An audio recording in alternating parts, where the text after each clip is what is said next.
नमस्कार दोस्तों, स्वागत है आप सबका आपके अपने चैनल मालती शर्मा पर।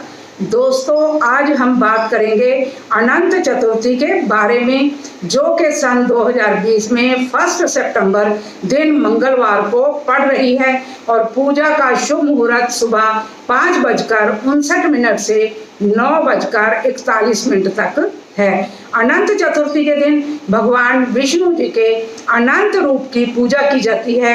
इस दिन गणेश विसर्जन भी किया जाता है। इस दिन महिलाएं सुख और ऐश्वर्य की प्राप्ति के लिए व्रत करती हैं। इस दिन सुबह सबसे पहले स्नान आदि से निवृत्त होकर साफ कपड़े धारण कर संकल्प लेना चाहिए।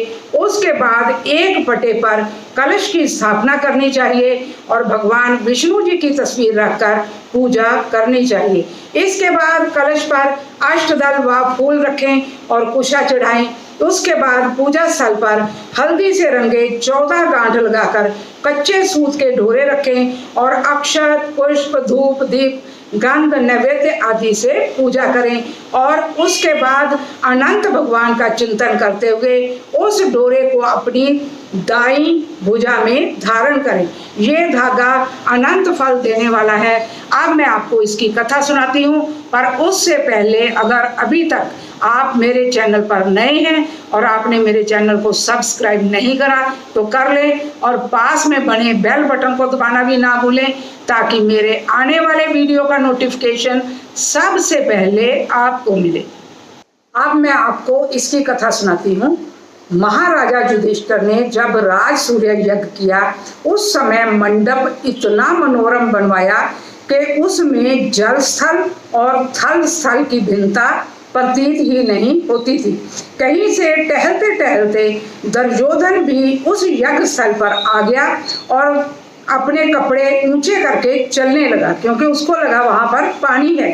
इस पर द्रौपदी ने देखकर उपहास करते हुए कहा कि अंधों की संतान भी अंधी ही होती है। ये बात उसके हृदय में बाण की तरह लगी और बदला लेने के लिए उसने मन में ठान लिया। कुछ दिनों के बाद ही उसने पांडवों को बुलाकर जुआ खेलने में परास्त किया।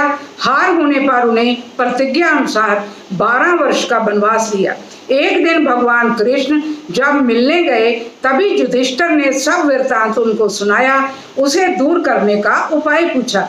तब कृष्ण भगवान बोले कि विधि पूर्वक अनंत भगवान का व्रत करो, तुम्हारा खोया हुआ राज्य फिर से मिल जाएगा। इसके बाद श्री कृष्ण ने एक कथा सुनाई। प्राचीन काल में सुमंत नामक ब्राह्मण के सुशीला नाम की एक कन्या थी। ब्राह्मण ने बड़ी होने पर उसका विवाह कौंडिल्य ऋषि के साथ कर दिया। कौंडिल्य ऋषि सुशीला को लेकर अपने आश्रम की ओर चल दिए। रास्ते में ही संध्या हो गई। ऋषि नदी के किनारे संध्या करने लगे। सुशीला ने देखा वहीं पर बहुत सी स्त्रियां किसी देवता की पूजा कर रही हैं। तब उसने पास जाकर पूछा, आप सब किसकी पूजा कर रही हैं? उन सब ने बताया सुशीला को कि हम अनंत भगवान की पूजा कर रही हैं और उनकी महिमा भी बताई। सुशीला ने वहीं पर उस व्रत का अनुष्ठान किया और 14 गांठों वाला डोरा हाथ में बांधकर ऋषि कौंडिन्य के पास आ गई। कौंडिन्य ने सुशीला के हाथ में बंधे डोरे का रहस्य पूछा। सुशीला ने सब हाल कह सुनाया। कौंडिन्य ने डोरा तोड़कर अग्नि में डाल दिया। इससे भगवान अनंत का अत्यंत अपमान हुआ। परिणाम स्वरूप ऋषि सुखी न रह सके। उनका धन दौलत सभी समाप्त हो गई। तब उन्होंने सुशीला से इसका कारण पूछा। सुशीला ने अनंत डोरे की याद दिलाई। कौंडिन्य पश्चाताप से उद्विग्न हो उस डोरे को बारे में जानने के लिए वन में चले गए।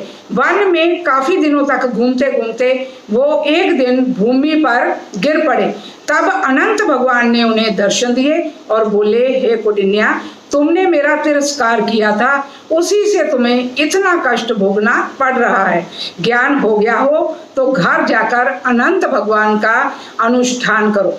इससे तुम्हारे सब दुख दरिद्र खत्म हो जाएंगे और धन धान्य से संपन्न हो जाओगे।